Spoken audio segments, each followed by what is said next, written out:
Hi, I'm Mike from Rock and Load. We're at the Download Festival and I have the pleasure today of talking to John Corabi from the awesome Dead Daisies. Thank you for talking to us, John. You just opened the second stage. How did it go? It was, you know what, honestly, I was very, you know, this was my first trip to Donington Download. Yeah. It was amazing. You know, as a kid in America growing up, listening to music, and buying magazines like Kerrang and all the European magazines, Donington was always like, that's the one, you know what I mean? And I was supposed to do this with Motley in '94. Yeah. It was going to be Aerosmith, Motley, Pantera, and for some reason our manager pulled us off the festival, and I was so bummed. So when I saw our schedule on this trip, I was stoked. Yeah. I didn't care if we would have played at 7 a.m., I'd have been ready. I was ready to go. 11 a.m. is a pretty early time to start, isn't it? But you had a huge crowd. It was cool, man. It was a great turnout. The weather actually wasn't raining like yesterday. Yeah. So I'm very pleased, man. I had a good time. You've been here for a couple of days, haven't you? Yeah. And well, we got here yesterday. It is yesterday. I noticed you around yesterday. And we did a little press, so we were over here in the rain, trudging through the mud. Yeah.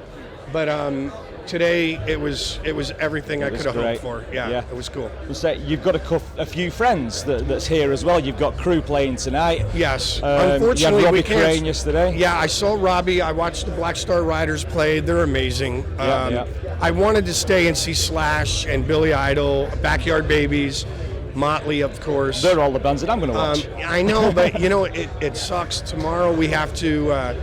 We have a day off. It's not a show day, but we have to go to Paris, and we've literally got like 40 interviews to do. So we have to cut out around 4 o'clock, 5 o'clock. Hopefully I'm going to stay and watch as many as I can. I saw some of the crew guys from Motley. I told them to say hi to the guys and the Kiss guys as well. Yourself. We'll see Kiss in Paris, so it's all good. You've been with Kiss for the whole of this year, haven't you? Yes, it's been awesome. And for the rest of the year, you've got an Australian tour with them? We're doing this run now, and then we do, in I think October, we're doing the Kiss cruise, and then we go down and do Australia, like 10 shows or something like that. Cool. And then in November, we come back to Europe with Whitesnake. So it's going to be awesome. Yeah, I'm stoked.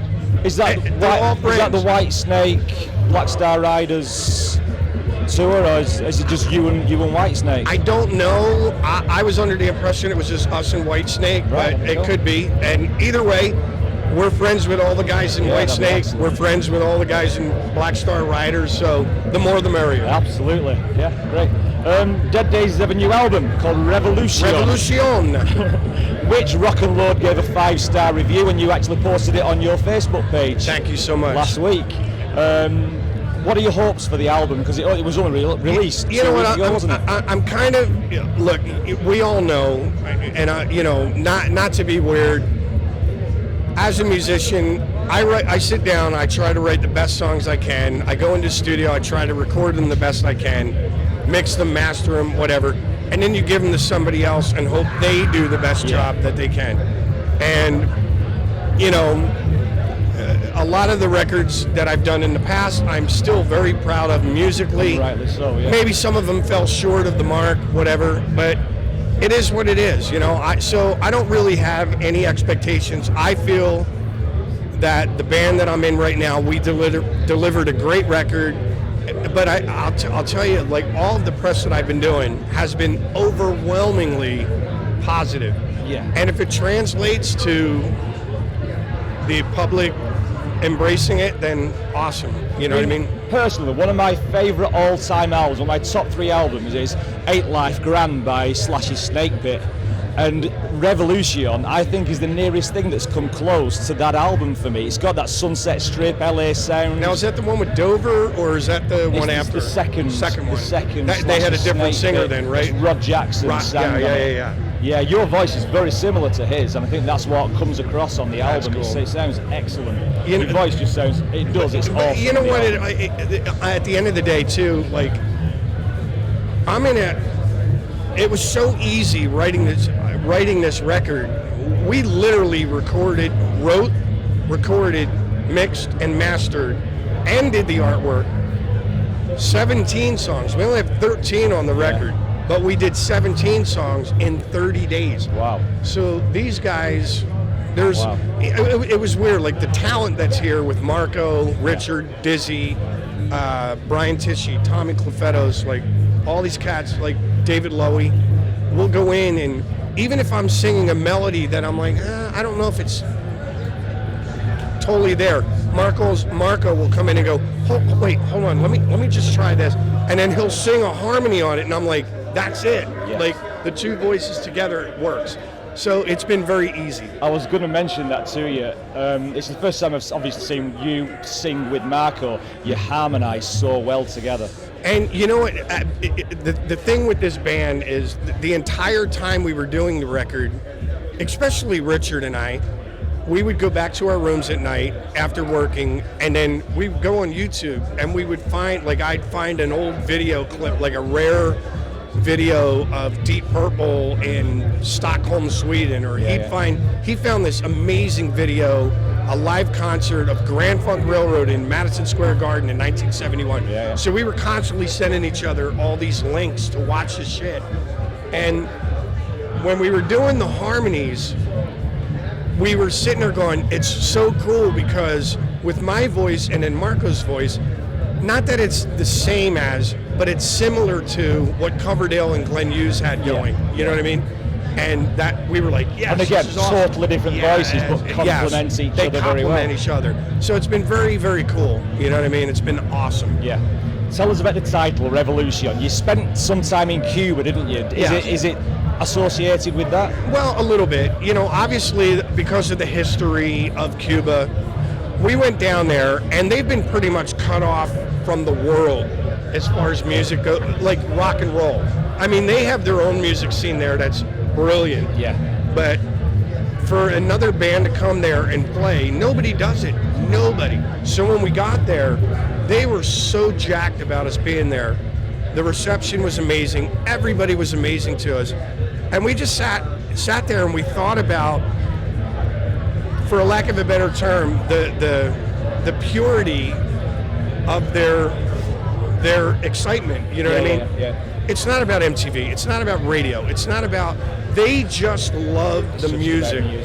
And we were sitting there and we were talking about it. We go, man, you remember when we were younger, how we would buy a record, just, you know, Led Zeppelin. It wasn't about one song. It was about the whole package, the artwork, the record, the production, like just everything. So we were talking about it, and I'm like, we all said, we want to get back to that, like what we were used to when we grew up. So we sat down, we felt like we did a very cool classic record with nothing in mind, no expectations. We just did a great record, and we're like, you know what, let's start our own little revolution here, you know, and try and get things to go back a little bit. I know things are still moving forward, but we just want people to appreciate music the way we appreciated it in the 70s. So it's a little, you know, Cuba kind of started it for us, and you know, that's my story. I'm sticking to it. That's cool. You've recorded, quickly because I think we're out of time, you've recorded Midnight Moses by sensational Alex Harvey. What a song. Absolutely. What a band. And what a cover version. It's not much different from the original, but you've made it your own even so. And it was weird because we were talking about, we have another song that we do, which is an old Muddy Waters song, or Howlin' Wolf song. It's called Evil. And we did that.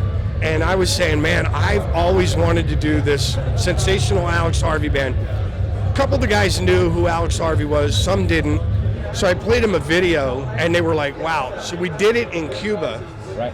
And we got such a reaction the minute we started that, hey.